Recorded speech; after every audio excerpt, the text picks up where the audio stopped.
Bonjour à tous et bienvenue sur le podcast Productif au quotidien, épisode 276. Aujourd'hui, je suis avec une invitée spéciale, Stéphanie Beaubien, qui est une spécialiste en automatisation, mais aussi stratège techno.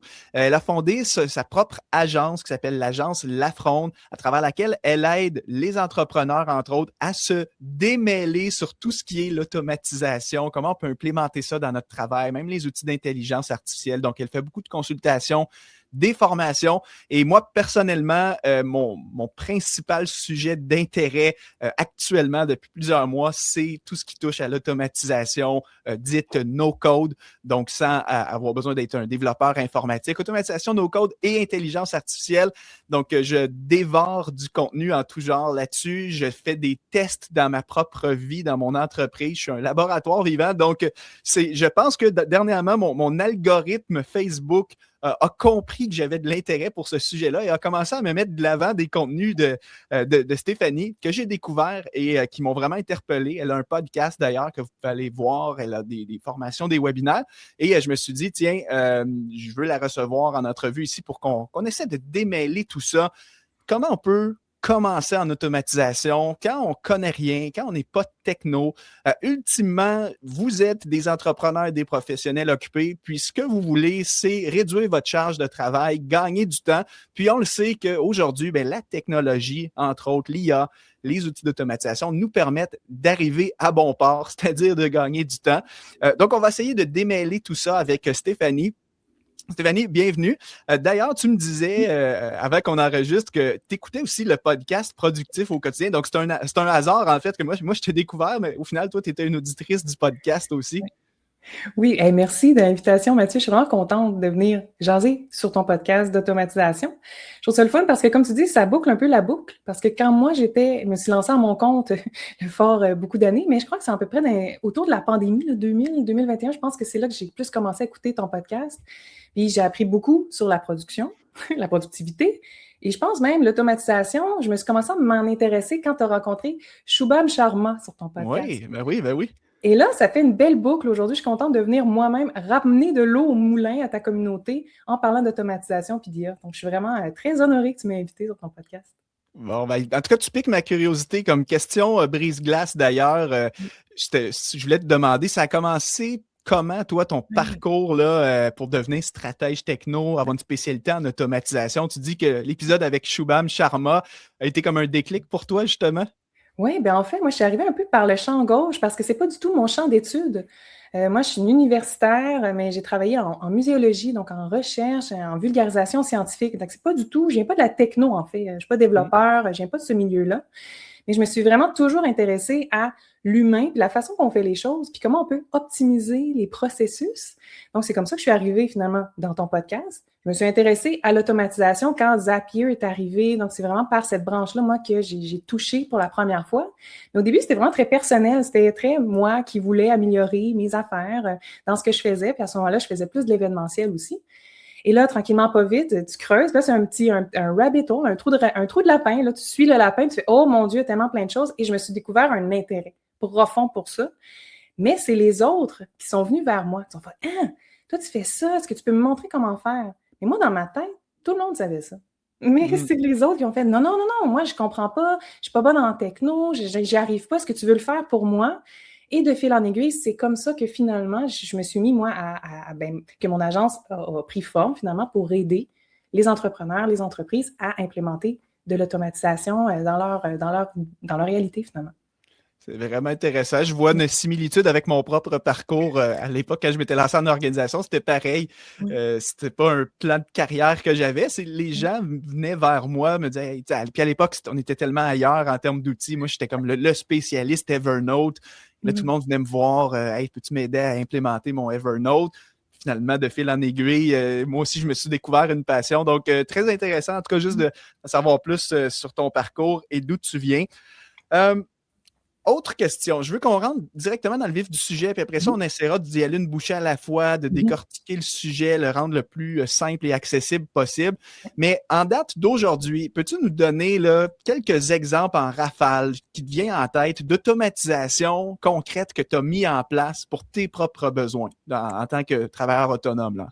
Aïe, aïe, aïe. OK. Ben, tout ce qui est la gestion des courriels, t'en parles aussi, là, la boîte zéro inbox, tout ça. Donc, la gestion des courriels, c'est majeur. Le tri de courriels, la pré-réponse, des brouillons de réponse, les factures, traiter les documents qui rentrent par des boîtes courriels. Ça. Il y a tout le côté aussi, tout le côté création de contenu. Donc, au niveau de l'infolette, mais au niveau de d'autres créations, donc des webinaires, des masterclass, donc ça vient avec ça pour pouvoir livrer autant de contenu. Et à un moment donné, il faut se mettre à l'automatisation de ce côté-là. Et aussi, il y a tout le pan aussi très admin, les chiffres, les KPI, les stats, les dashboards. Moi, j'aime ça, là, regarder tous les paramètres comme ça. Et c'est une facilité maintenant en automatisant d'aller chercher les chiffres dans différents logiciels pour les ramener dans un autre pour voir une vue globale quand on est en affaires. Donc, ces trois pans-là, l'admin, vraiment la création de contenu, le corps de métier et toute la communication, je trouve que c'est les trois grands pôles dans lesquels on peut aller vraiment gagner du temps avec l'automatisation. Ouais, puis après ça, je pense que c'est propre à chacun. Donc, toi, tes besoins sont sur ces trois grands pôles-là. Ouais.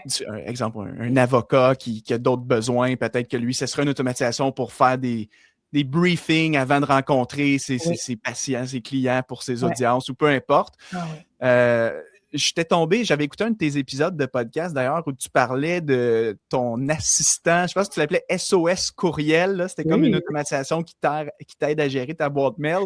Ouais. C'est quoi la mécanique un peu derrière cet assistant-là? Ah oui, c'est une bonne question parce que tout le monde, ben pas tout le monde, mais moi, je me suis rendu compte qu'il y a deux clans là, sur la boîte courriel, la gestion des courriels, autant chez les salariés que chez les entrepreneurs. Là, ça touche tout le monde dans la population. Il y a deux clans, ceux qui s'en sortent très, très bien, puis ceux qui se sentent totalement débordés et qui ont perdu le contrôle. C'est rare que tu trouves quelqu'un qui « Oh, moi, ça va », qui n'a pas d'ambiguïté.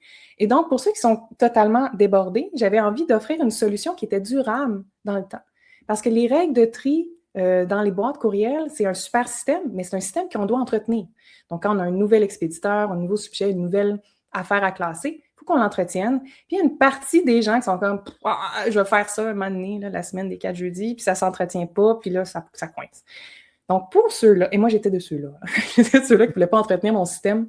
Donc là, je me suis dit, on va faire trier la boîte courriel par catégorie. Donc, au lieu de par expéditeur, on trie par catégorie. Là, je voulais enlever le trop-plein de devant mes yeux. Donc, ce n'était pas de tout trier. Mon but, là, c'était d'enlever le trop-plein, toutes les notifications ensemble, toutes les infolettes que je lis à un moment donné, mais pas au moment où je les reçois, et toutes les factures, parce que je ne voulais pas perdre les factures de fournisseurs que j'ai payées, que j'ai à payer pour un souci qu'on comprend. Mais en faisant des catégories comme ça, je montrais à l'IA c'est quoi une notification. Et donc là, l'IA peut prendre ça, elle dit « Ah, OK, ça ressemble à ça, une notification », puis elle le classe.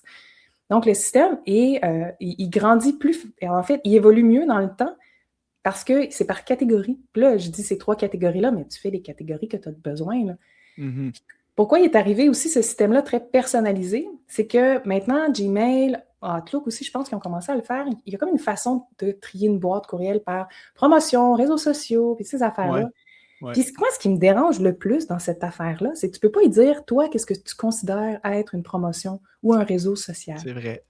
Ça, je trouvais ça fatigant. Donc là, avec... il y a des messages que tu voulais voir que finalement tombent dans l'onglet promotion, donc je suis d'accord avec toi. C'est ça. Fait que c'est irritant. Ça vient de cet irritant-là aussi, de faire, ben là, il y a bien sûrement une autre façon de le faire. Et c'est là que j'ai trouvé comment faire avec un scénario d'automatisation qui lit chacun des courriels. L'IA lit le courriel, puis il donne la réponse de la catégorie du courriel et le classe. Donc, elle le déplace dans la boîte de réception. Donc, en réalité, c'est que la boîte de réception, le inbox, celui-là est vide sur une base régulière, mais tu as comme des sous-catégories que tu as mentionnées, infolettre à lire, facture. Oui. Fait que finalement, toi, quand tu arrives et que tu dois consulter tes courriels, tu vas aller voir tes catégories puis déterminer qu'est-ce qui est quoi. Puis, exemple, les infolettes, je comprends que tu ne vas pas leur accorder le même niveau d'urgence au jour le jour que les factures à payer, par exemple. Exactement. Donc, ça permet d'avoir des non-lus. Donc, les dossiers, le courriel est déplacé, mais il reste en mode non-lu. Donc, tu vois que dans ton dossier, tu as 3 à côté du mot infolette. Donc, tu sais que tu as 3 nouvelles infolettes qui n'ont pas été ouvertes. Donc, au lieu de toujours aller aussi, un stress supplémentaire d'aller ouvrir chacun des petits dossiers là, pour voir s'il y a quelque chose qui est arrivé dedans, non, on les laisse en non-lu, donc on voit le chiffre à côté, puis on sait qu'il y a quelque chose qui est arrivé.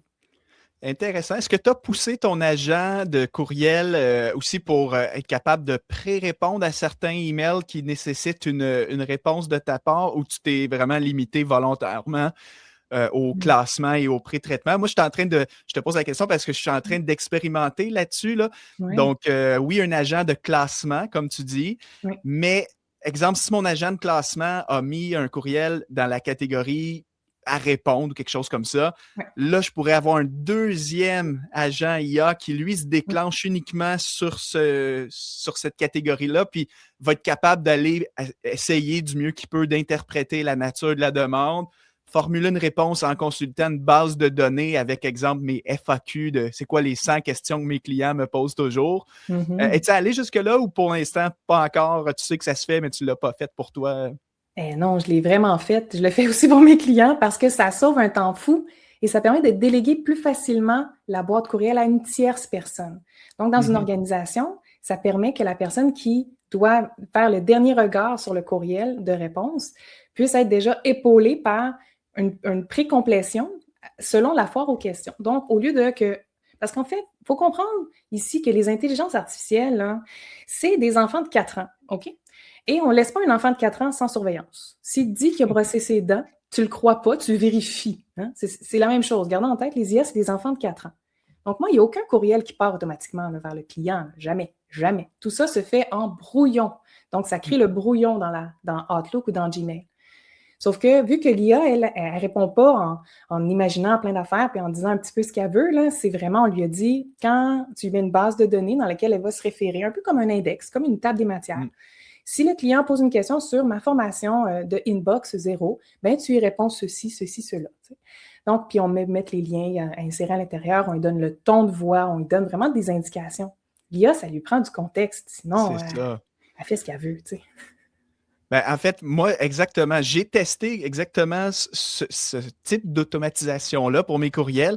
Là où j'ai manqué de temps, puis j'ai pas encore terminé, je vais le faire éventuellement, c'est que ma fameuse FAQ, j'ai pas eu le temps de la compléter. Je le sais qu'avec l'IA, je pourrais aujourd'hui, là, je pourrais demander, exemple, à Claude Cowork ou quelque chose comme ça, de va scanner mon site Internet, sort toutes mes sites, mes offres de formation, fais-moi un document FAQ ou Mm. scanne mes courriels de la dernière année, interprète les questions fréquentes que je reçois. Je le sais, mais tout ça prend quand même du temps. Il faut que je guide l'IA pour qu'elle me produise mon fameux document ou ma base de données. Oui. Mais parce qu'en tout cas, j'ai testé ce genre d'automatisation-là, mais comme tu dis, l'enfant de 4 ans me répondait des fois des réponses que ça avait comme pas rapport. Il inventait Oui. quelque chose qui avait pas lieu d'être. Donc, c'est pour ça là, je l'ai mis en pause et je me suis dit, bon, mais tant que j'ai pas ma fameuse FAQ pour l'encadrer, ça sert à Oui. rien que je dépense de l'utilisation là-dessus. Là. Oui. Ah, c'est Mais bon, c'est stratège de faire ça, oui. On a tendance à sauter très vite dans ces projets-là. On est comme, ah, ça va être génial, il va rédiger mes brouillons. Puis là, on fait un peu comme toi, on fait, ah, t'as peu. Là, il y a comme des il affaires manque qui le ne fonctionnent plus. contexte. Oui. C'est pour ça que, tu sais, quand l'IA a sorti en 2022-2023, on parlait beaucoup de prompt engineering. Mais Ouais. aujourd'hui, moi, tout ce que je vois, c'est beaucoup plus le Oh, context engineering. Là. C'est que donner accès à l'IA aux informations qu'elle a besoin pour vraiment répondre les bonnes informations, vous oui. connaître. Oui. Fait que ça, pour moi, c'est quand même un élément important quand on parle d'automatisation, là, de rassembler du contexte. Oh oui. Le contexte, c'est tout. J'aimerais qu'on parle un petit peu d'outils. Oui. Concrètement, là, toi, quand par exemple, tu accompagnes quelqu'un en automatisation ou Mhm. mets-toi dans la tête de quelqu'un qui ne connaît rien. Là. Ce qu'on parle en ce moment, c'est du jargon, Oui. du charabia. Je ne connais pas ni Make, ni Zapier. Oui. Ce serait quoi, toi, ton éventail d'outils que tu recommanderais pour quelqu'un qui voudrait peut-être envisager d'automatiser un peu son travail? Là? C'est une très bonne question, puis je vais devoir répondre par ça dépend, qui est ma Ouais. réponse préférée. Je vais me faire un t-shirt bientôt avec ça dessus. Parce que moi, ma vision de ça, c'est de partir de ce que l'utilisateur a déjà dans son arsenal techno. C'est la première étape. La première étape, là, c'est d'aller explorer à fond les fonctionnalités qui sont déjà incluses dans tous les outils que tu as déjà. Donc, si vous êtes suite Microsoft, allez voir, tout, cliquez partout, qu'est-ce qu'il y a des affaires, formez-vous à profondeur sur Microsoft. Google, c'est la même chose. Donc, il faut aller en profondeur dans les outils qu'on a déjà parce qu'il y a tout le temps des nouvelles fonctionnalités. Fait que ça, des fois même, le logiciel que tu utilises depuis super longtemps que tu connais à inviter de l'IA à l'intérieur, a invité une façon de faire aussi de l'automatisation à l'intérieur, puis tu le sais même pas. Ça, Ça, c'est vraiment... d'ailleurs, je te fais une mini parenthèse Oui. parce que je sais qu'il y a beaucoup d'auditeurs qui, justement, sont sur la suite Microsoft ou Google. J'ai vu que Microsoft ont annoncé récemment le déploiement, je crois que c'est Microsoft Copilot Studio qui va être justement leur plateforme d'intelligence artificielle et d'automatisation. Ça va dépendre, vous aurez peut-être pas tout accès à ça tout de suite parce que c'est pas déployé partout mondialement ou peut-être que votre employeur ne l'aura pas activé, mais en tout cas, juste faites une recherche, là, Microsoft Copilot Studio. Puis on a un peu la même chose du côté de l'environnement Google Workspace avec, il me semble que c'est Google Workspace Studio, quelque chose comme ça. Oui. Fait que c'est un très bon point, comme en partant, au lieu d'envisager d'aller vers des outils externes, des fois, on le sait, même pour des professionnels, tu n'as même pas les mêmes notés. Tu n'as pas le droit d'aller sortir des données avec d'autres outils. Oui. Fait que, parfait. Donc ça, on commence avec nos outils. Ensuite, mais par contre, il y en a d'autres aussi. Là, il y a plein d'autres possibilités. D'autres possibilités. Puis ensuite, quand on parle de logiciels d'automatisation, on a comme 3 grands là, qu'on entend le plus parler, Zapier, Make et N8N. Moi, je les mets en gradation un peu dans l'ordre que Zapier, je trouve que c'est vraiment une belle entrée en la matière parce qu'il fournit beaucoup de templates. Donc là, tu recherches les 2 outils, tes 2 logiciels que tu souhaites connecter. Puis, si c'est quelque chose, si c'est une manipulation qui est bien populaire, il risque fort probablement d'avoir un template, puis il va te guider pas à pas pour le connecter. Fait que je trouve que pour une première incursion dans le monde de l'automatisation, là, je fais des guillemets traditionnels, vraiment avec des logiciels d'automatisation, Zapier, c'est le grand gagnant. Sauf qu'après ça, à un moment donné, on se sent coincé des fois dans Zapier. On veut faire des choses que là, il n'y a pas la fonction. Donc là, on switch, on arrive dans celui du milieu, Make. Moi, c'est mon préféré, c'est mon chouchou. Il est un peu plus... La courbe d'apprentissage est plus raide au départ, pour vrai, là. Mais une fois que tu as pogné ton air d'aller, là, il y a beaucoup d'options puis beaucoup de choses que tu peux faire aussi assez facilement. Il y a des templates avec Make aussi, là, c'est sûr. Mais du côté de l'automatisation, c'est aller Zapier, Make. N8N demande un peu plus de niveau technique. Donc, c'est peut-être pas vers celui-là que moi, je vous inciterais à aller en premier lieu. Là. Les 2 autres sont plus faciles d'approche. T'sais. Donc, autant ces 2-là se connectent avec la plupart des logiciels qu'il y a ici. C'est juste que rappelez-vous qu'en automatisation, souvent, ce que je répète à mes clients, il faut que ce soit des données qui sont dans un cloud, dans un logiciel qui est web. Si c'est un fichier dans ton ordinateur, là, bureau, tu es comme vraiment dans ton Finder ou dans ton C, là, ne marchera pas. Là, tu ne pourras pas aller les chercher. Là. C'est ça, d'où l'importance. D'ailleurs, tu sais, moi, dans ma formation d'organisation, là, qui s'appelle Mieux s'organiser pour être productif, je propose comme l'inventaire de 6 outils indispensables que tout entrepreneur professionnel doit avoir. Puis notamment, dans ces outils-là, il y a un outil de stockage de fichiers cloud, là, info nuagique. Oui. Donc là, on fait référence ici à tout ce qui est Dropbox, Google Drive, si vous êtes sur la suite Google, OneDrive dans la suite Microsoft, iCloud à la limite dans Apple. Je ne sais pas si iCloud, lui, se connecte en API. J'avoue que je ne l'ai jamais testé. Mais oui, donc évidemment, quand on veut travailler avec des outils comme Zapier, ça prend que tes fichiers soient accessibles. Ou du moins, si ce n'est pas des fichiers, que ce soit dans un autre outil, genre Notion, Evernote, Airtable, que toi, je pense que tu aimes beaucoup aussi, hein, Airtable. Oui. Oui, Airtable, c'est un logiciel qui stocke c'est une base de données, en fait. C'est comme, souvent je dis que c'est comme Excel un peu sur les stéroïdes. Donc, si tu aimes Excel, si tu aimes les tableaux, si tu aimes les colonnes, les lignes, les formules, Airtable, c'est peut-être ta prochaine étape. Ça permet de faire des bases de données qui sont relationnelles, donc faire des liens entre les informations qui sont dans différents onglets. Donc, ça vient vraiment créer quelque chose qui est plus en 3 dimensions au niveau de tes données. Par exemple, relier le nom de ton client avec le service qu'il a acheté. Donc, tu as une table avec tous tes services, tu as une table avec tous tes clients. D'un seul coup d'œil, tu es capable de savoir qui a acheté quel service, de les regrouper facilement. Tous ceux qui ont acheté la formation plus productif au quotidien ou tous ceux qui ont participé à telle chose. Donc, ça devient plus simple. Donc, ça, c'est des bases de données relationnelles. Ouais. Comme Notion aussi.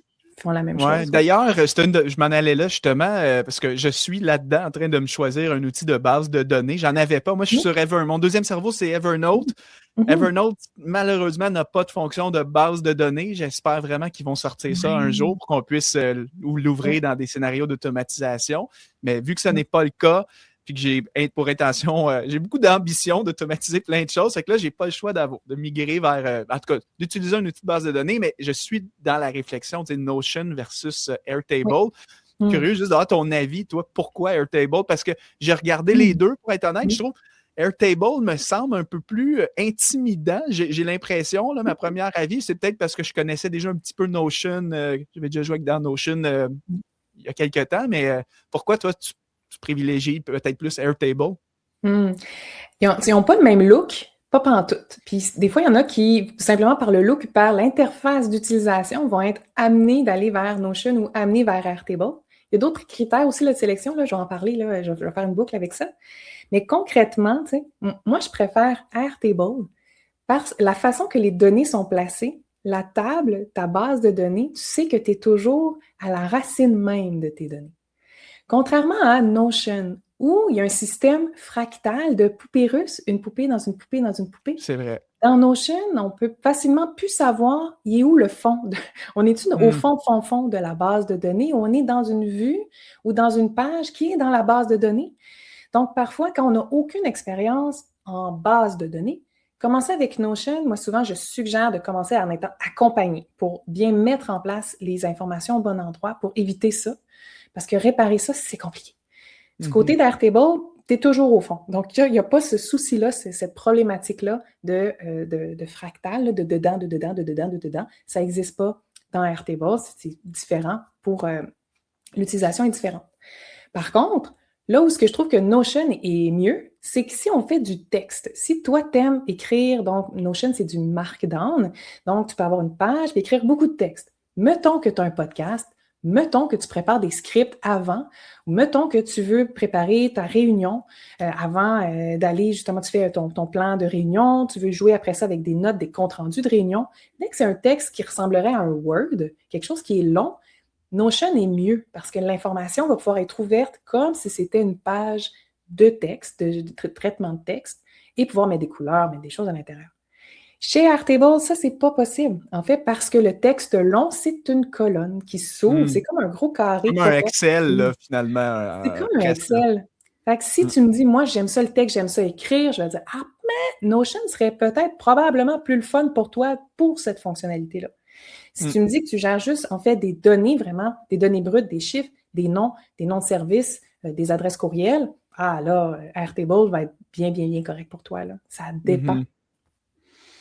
Ouais, c'est ça, le fameux mot, ça dépend. Il y a tellement de chemins, tellement de possibilités. Ah oui. Donc, OK, fait qu'au niveau des outils fondamentaux, fait que, juste pour récapituler sur cette question-là, regardez du côté des outils de Microsoft si vous avez les mains liées dans votre travail. Google aussi, avec le Workspace Studio. Puis sinon, si vous avez la possibilité, si vous êtes entrepreneur ou si dans le cadre de votre emploi salarié, votre employeur vous donne des autorisations de prendre des outils externes. On a mentionné Zapier, Make, N8N. Moi aussi, je te rejoins sur N8N qui est peut-être pas... c'est vraiment peut-être plus pour un profil développeur là, et non moins pour des particuliers. Même moi, personnellement, je suis sur Zapier. J'ai regardé Make. Jusqu'à la date, Zapier a pu répondre à tous mes besoins que j'avais. Là, je me lance, moi, personnellement, dans des automatisations pas mal plus complexes depuis quelques temps, mais, et c'est ma prochaine question, je commence plutôt à explorer les nouveaux outils d'IA agentique, OK? Pour ceux qui, si vous n'êtes pas familier avec tout cet univers-là, dites-vous que les chats GPT de ce monde évoluent et maintenant, c'est plus juste le petit robot chatbot là, que tu poses une question, il répond. C'est rendu que ça peut accomplir des tâches pour toi dans tes outils auxquels tu lui donnes accès. Donc là, je donne un exemple concret. Je préparais cette entrevue avec Stéphanie aujourd'hui. Je me suis testé une automatisation que j'ai faite avec Claude Cowork. Donc, j'ai créé ce qu'on appelle un skills, une compétence qui est un préparateur d'entrevue de podcast. Donc, bien sûr, ce skill-là a de l'information sur mon podcast. C'est quoi le profil des auditeurs? Je lui ai donné une méthodologie aussi de quand on prépare une entrevue, quelles infos on veut chercher. Il faut que tu me proposes 10 questions, un mot de la fin. Bref, en tout cas, j'ai comme entraîné, comme si j'avais un petit stagiaire. Je lui ai fait une procédure. Et là, dans le cadre, mettons, de cette entrevue avec Stéphanie, j'ai juste déclenché mon automatisation et j'ai dit, j'ai une entrevue avec Stéphanie. Voici son site web. Fais-moi mon brief de préparation d'entrevue que je dois lui envoyer par courriel. Parce que j'envoie tout le temps à mes invités une petite préparation avant. Et ça l'a roulé en arrière-plan pour moi. Je n'ai rien eu à faire. Je n'ai même pas eu besoin de toucher à Zapier, Make et les choses peut-être un petit peu plus intimidantes, si je le dirais de même. Oui. Ça l'a roulé pour moi, puis ça m'a envoyé tout simplement le compte-rendu dans un dossier sur mon ordinateur que j'avais pointé. Et moi, j'ai envoyé le courriel à Stéphanie avec le brief. Donc, j'aimerais t'entendre là-dessus. Comment tu te positionnes, c'est toi qui avais vraiment cette expertise-là sur les scénarios plus conventionnels, Zapier, Make, etc. Là, tu vois les outils comme d'automatisation agentique. Comment tu te positionnes? Puis avec tes clients, là, tu les orientes comment là, quand on se demande quel outil choisir? Ah, mon Dieu, c'est une bonne question. Je pense qu'on n'aurait pas eu la même conversation si on avait fait ce podcast-là au mois d'octobre passé. Puis là, on Exact. enregistre en mai 2026. Donc, en octobre 2025, on aurait un tout autre échange, Ça toi et moi. n'existait pas finalement, ou presque. C'était. Ça n'existait pas. On navigue. Pour faire mon travail, il faut être très flexible, pas flexible du corps, mais dans le sens flexible du cerveau, là, pour se revirer sur un dizaine puis explorer des nouvelles méthodes continuellement. Ce qui était vrai avant l'est plus vraiment aujourd'hui. Comment on faisait avant les automatisations puis on les pensait, là, c'est plus vrai. Ce qui se passe, la grosse nouveauté, c'est que les IA Anthropic, donc le papa de Claude, Anthropic, qui génère l'intelligence Claude, a mis sur le marché l'automne passé ce qu'on appelle des MCP. Là, je vais faire un mini-cours. C'est un Model Context Protocol, MCP. En fait, c'est un guide d'utilisateur. Donc, c'est le guide d'utilisateur de Microsoft, c'est le guide d'utilisateur de Evernote, c'est le guide d'utilisateur de Gmail. Puis, on peut donner ces guides d'utilisateurs-là aux IA qui les lisent et donc qui peuvent agir dans nos logiciels. C'est important de comprendre que c'est comme ça que les IA maintenant peuvent nous aider à faire des choses dans nos logiciels. C'est parce qu'ils ont le guide d'utilisateur. Ils savent comment ça marche en langage de machine. Là, je vulgarise. Maintenant, ce qui se passe, c'est quand tu donnes à Claude ou à ChatGPT ces connecteurs-là dans tes logiciels, là, c'est toi qui dois lui donner, OK? Là, il ne prend pas tout seul. Là, il n'a pas peur, là, ils ne font pas ça tout seul, il faut que tu leur donnes l'accès. Il est capable d'aller agir dedans. Donc là où avant, on devait dire, bon, comprendre le processus, savoir, bon, je t'aurais dit, Mathieu, quand tu fais ton brief, c'est quoi ta première étape? Ensuite, qu'est-ce que tu fais? C'est quoi la deuxième étape? Puis là, on aurait décortiqué vraiment tout le processus en étapes hyper claires pour le mettre en scénario d'automatisation. Et là, ce que Mathieu a fait, il est allé en langage humain, a décrit à l'IA ce qu'il voulait faire, donc il a décrit le résultat final, et il a décrit chacune des étapes que lui pensait que ça allait être pas mal ça le plus simple à faire. Ça se peut que là, il y ait une discussion, un échange avec l'IA qui lui a proposé une autre façon de le faire, puis il a dit « Ah, bien brillant, on va faire ça de même à la place. » Et donc là, maintenant, quand on parle d'automatisation, on peut y aller en langage humain en décrivant ce qu'on veut faire à l'IA. C'est elle qui rédige, finalement, écrit les étapes et va connecter chacun des logiciels et fait les étapes aussi. C'est une révolution sans pareil.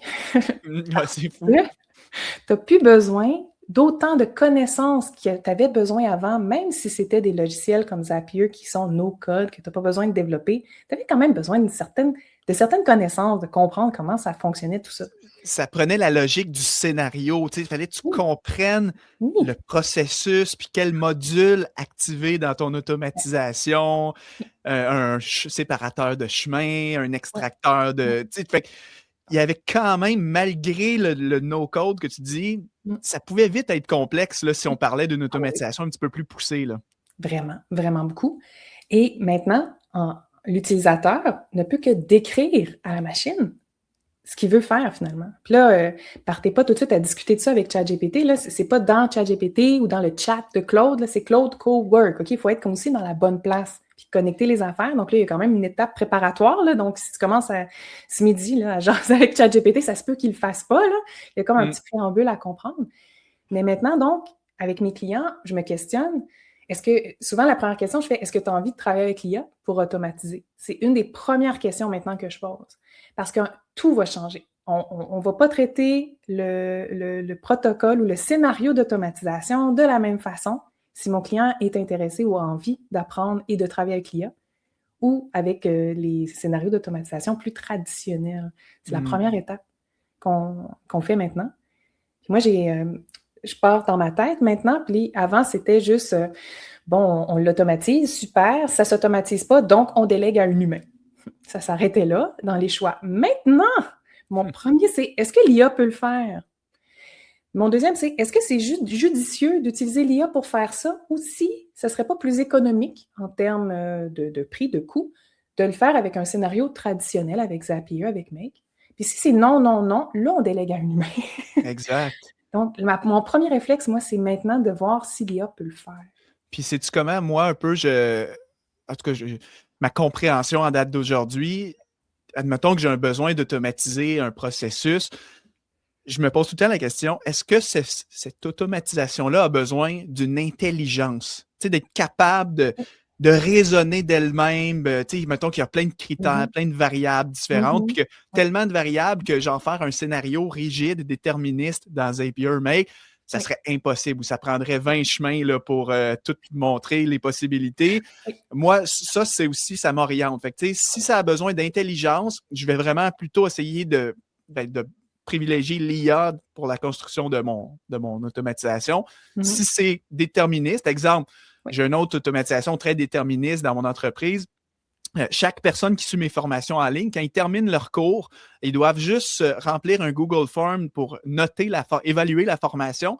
Derrière, ça déclenche une automatisation qui leur génère un PDF d'attestation de participation à Emploi Québec et leur envoie un courriel via mon Gmail. Mais ça, c'est rigide. Il n'y a pas d'intelligence. La personne remplit le formulaire, on génère l'attestation avec le nom du client, on l'envoie. Mais si c'était, mettons que j'ai besoin du module, genre, OK, ben là, c'est un formulaire général pour 20 formations, ben là, on a besoin de plus de raisonnement. Est-ce que le client a suivi tel cours ou tel cours? Est-ce que c'est 10 heures ou 20 heures qu'il faut mettre? Bref. Fait que 3 niveaux, tu sais, intelligence égale peut-être privilégier l'IA, déterministe, les scénarios, ben, les outils d'automatisation conventionnels, puis si ça ne se fait pas ou si, ben, pour une question autre, plus sensible, ben, un humain. Oui, tu as tout à fait raison parce que c'est encore ça. J'ai le même filtre aussi que toi. Est-ce que les informations changent à l'intérieur? Est-ce que c'est toujours le même entrant? C'est toujours la même information qui commence? Elle est-tu déplacée toujours de la même façon? Puis le résultat final, est-tu toujours attendu? Toujours le même. C'est prévisible, on sait où est-ce qu'on s'en tient. Un scénario classique, traditionnel, fait le travail, mais quand on a besoin d'analyser, de faire des choix, c'est là que le côté qu'on appelle agentique arrive, parce que l'IA peut faire ces choix-là qu'on lui a déterminé quel choix elle devait faire. C'est ça aussi. Donc, dans ton cas de formation, pour reprendre cet exemple-là, on donnerait à l'IA tous les noms des formations de Mathieu, toutes les heures possibles, puis on lui dirait quand le client a répondu la formation A avec 10 heures, tu génères ça comme ça. Quand il a répondu telle chose, telle chose. Fait qu'il faut leur donner les choix de réponse, en fait. C'est vraiment bon. Puis, tu sais, pour terminer tranquillement là-dessus avec une autre anecdote pour nous aider à démystifier dans quels outils prendre tout ça. Bon, un de mes besoins que je cherche à automatiser, c'est clairement de créer du contenu à partir de mes podcasts. Tu sais, je me dis, j'ai une mine d'or. Je fais des podcasts depuis 2020. J'ai presque 300 épisodes de 30 minutes chaque. J'ai une mine d'or de contenu. Je pourrais tellement recycler des extraits de podcasts en publication pour LinkedIn, en infolettre, tout ça. Donc, clairement, je me suis dit, il faut absolument que je crée une automatisation. Et là, récemment, je m'étais acheté une formation en ligne classique, tu sais, sur Zapier Make. Puis le formateur enseignait le chemin plus complexe de faire ça. Et honnêtement, ça m'a découragé. Tu sais, imagine, tu sais, dans Make, un immense scénario avec 22 branches de OK, tu vas chercher la vidéo YouTube, tu extrais la transcription, tu déclines. Oui. Je me suis dit, aïe, aïe, tu sais, c'est comme. Je pense pas que ça va le faire. Là. Ça m'a un peu intimidé. Donc, ça m'a poussé à justement voir avec des outils agentiques, donc Claude Cowork, entre autres, qui est celui que j'ai testé. Puis là, je lui ai juste décrit exactement le besoin, le processus, où trouver l'information. Tu sais, je lui ai dit, exemple, j'ai ma chaîne YouTube, chaque lundi, on a une nouvelle vidéo. Puis j'ai réussi à faire quelque chose complètement fou. Ça se déclenche chaque lundi à 15h. Ça s'en va sur mon YouTube. Ça détecte s'il y a une nouvelle vidéo non existante dans une base de données Notion pour ne pas réactiver sur la même chose. Si c'est effectivement une nouvelle vidéo, ben là, ça sort ma transcription texte de la vidéo. Ça va écrire l'infolette selon le style d'écriture Mathieu, qui est un skills que j'ai créé. Ça va écrire aussi 3 publications de réseaux sociaux, me générer les images d'un carrousel Instagram, tout ça déposé dans une base Notion pour validation humaine, exemple après l'exécution. Moi, j'ai juste à regarder, retoucher, s'il y a des petites phrases que j'aime pas. Après ça, je peux changer ma base Notion et mettre, exemple, statut validé. Puis là, je pourrais utiliser une automatisation déterministe, genre Zapier Make, que quand la base Notion change au statut validé, va le programmer automatiquement avec des logiciels genre Buffer ou quelque chose comme ça, va le programmer sur mon LinkedIn. T'sais. Oui. C'est fou, là. Honnêtement, mais tu sais, la portion que j'ai réussi à faire avec Claude Cowork en langage naturel, écoute, ça m'a pris 2 heures faire ça, alors que passer par l'autre chemin, ça aurait été vraiment gros, là. Oui. Il y a des choses que j'avais pas, que je savais que je devais automatiser dans mon entreprise. Puis je fais ça tous les jours, là, de l'automatisation, gang. Là. Puis j'étais comme, oh non, non, je m'attaque pas à ça, c'est trop gros. On va continuer à le faire à la main. Et quand Claude Cowork est arrivé, j'ai fait, là, c'est le moment. Et c'est un processus aussi fastidieux que le tien, là, tu sais, que maintenant, on réussit à automatiser. C'est ça la magie de cette IA-là. Donc, c'est pour revenir, par où on commence l'automatisation? Bien, ça dépend. Si tu es à l'aise avec l'IA, commence à t'intéresser tout de suite, va tout de suite du côté de l'IA, qu'est-ce qu'elle peut faire pour toi dans des principes d'automatisation, plutôt que d'apprendre de A à Z, Zapier, toutes les commandes, tous les modules, comment ça fonctionne. Tu vas avoir des résultats beaucoup plus rapidement avec l'IA comme Cowork ou avec de l'IA avec des connecteurs à l'intérieur, contrairement à apprendre toutes les fonctionnalités là, de scénarios classiques. Ouais. Mais, je dirais un mais, je pense que quelqu'un qui est vraiment sérieux de vouloir automatiser ses affaires, d'avoir quand même la connaissance manuelle des outils d'automatisation no-code, là, Zapier, de savoir des noms de modules, un parser, un extracteur. Je pense que c'est quand même important. Parce que, tu sais, l'IA, elle a besoin d'être cadrée, là. Elle ne peut pas nous remplacer à 100%. Fait que, des fois, il faut que toi-même que tu pointes vers ton besoin du genre, ben, voici telle chose, j'ai testé telle étape dans Zapier, j'ai été bloqué, je veux donc envisager un autre chemin avec l'IA. Je pense que faut pas jeter du revers de la main, exemple des formations Zapier. Même moi, présentement, je suis des cours là-dessus parce que je veux quand même approfondir ma maîtrise du chemin manuel. Oui. Mais si l'IA peut le faire plus simplement, tant mieux, ça va juste aller plus vite, puis mes besoins seront rencontrés. Ah oui, ça c'est vrai, ce que tu dis, dans plein de sphères. L'IA magnifie, agrandit ce qu'on connaît déjà dans nos connaissances ou l'expert qui l'utilise. Gardez en tête que l'IA, c'est un outil. Moi, je trouve que c'est un outil fabuleux pour faire de l'automatisation. Parce qu'en fait, c'est mon expertise. Moi, quand l'IA me dit n'importe quoi puis elle me baratine sur comment faire une automatisation, je sais qu'elle dit n'importe quoi. Parce que je me suis déjà cassé les dents dans des scénarios puis je comprends de la mécanique. Fait que c'est totalement vrai ce que tu dis. On peut avoir de la difficulté à savoir si c'est vrai ou faux ce que l'IA nous dit ou travailler avec l'IA quand on n'a pas les connaissances de ce qu'on lui demande de faire, en fait. Et ça, c'est dans tous les domaines là, confondus. Là, on parle principalement d'automatisation, mais ça serait vrai pour un professionnel. Tu es un comptable, les normes comptables, je veux dire, l'IA, fie-toi pas à ce que ChatGPT te donne toutes les normes comptables correctement, mais toi, si tu ne connais pas, tu ne pourras pas savoir si l'IA t'a dit la vérité ou pas. Puis quand tu as un expert qui le regarde, ça devient un outil super puissant pour aller rechercher tous les détails dans les bonnes sources, etc. Donc, je pense que c'est vraiment nécessaire, ce que tu viens de dire, de comprendre le chemin. Puis souvent, au début d'automatisation, les clients, ils ne savent pas par où passer, puis quoi, les chemins, tout ça. Fait que moi, je reviens tout le temps à la planche à dessin. Puis c'est peut-être un petit devoir à faire, là. On commence par quoi? Qu'est-ce que je veux automatiser? Retournez à la base, puis mettez ça sur écrit, un tableau blanc numérique ou des post-it ou un crayon. Mais revenez à la planche à dessin. Comment vous faites les choses? C'est quoi les étapes pour arriver à publier un épisode de podcast? C'est quoi vos étapes pour donner le compte-rendu de la rencontre? C'est quoi les étapes? Ça va vous aider à dire ça à l'IA ou trouver le scénario d'automatisation. Donc, dans les deux cas, il faut revenir à c'est quoi le chemin? C'est quoi le chemin pour ça? Exact. Puis, tu sais, moi, j'ai dans mes expérimentations personnelles, un exemple réel pour rebondir là-dessus. quand je veux automatiser, vu que je ne suis pas un gars techno de base, dans n'importe quelle automatisation, que ce soit dans Zapier ou Make, j'ai toujours une conversation, au minimum, j'ai toujours, exemple, un chat GPT ou Claude en conversation ouverte sur le côté, juste pour discuter avec lui au fur et à mesure que je fais mes affaires.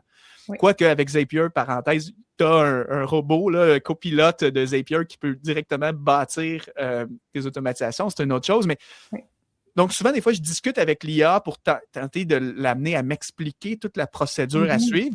Mais le fait que j'ai une connaissance des différents outils, des façons d'arriver à mon objectif et pas en me limitant juste à Zapier, ça me permet des fois de challenger l'IA. Tu sais, des fois, elle va me proposer, exemple, une configuration Zapier. Ben, des fois, je réponds comme, en fait, ce que tu me dis là, Cowork pourrait le faire en un prompt. Donc, pourquoi tu ne m'as pas dirigé vers Cowork en premier lieu? Et là, oui, tu as raison, désolé. Fait que, si je n'avais pas eu les connaissances, j'aurais perdu du temps à configurer quelque chose qui aurait pu être fait 3 fois plus vite et plus facilement.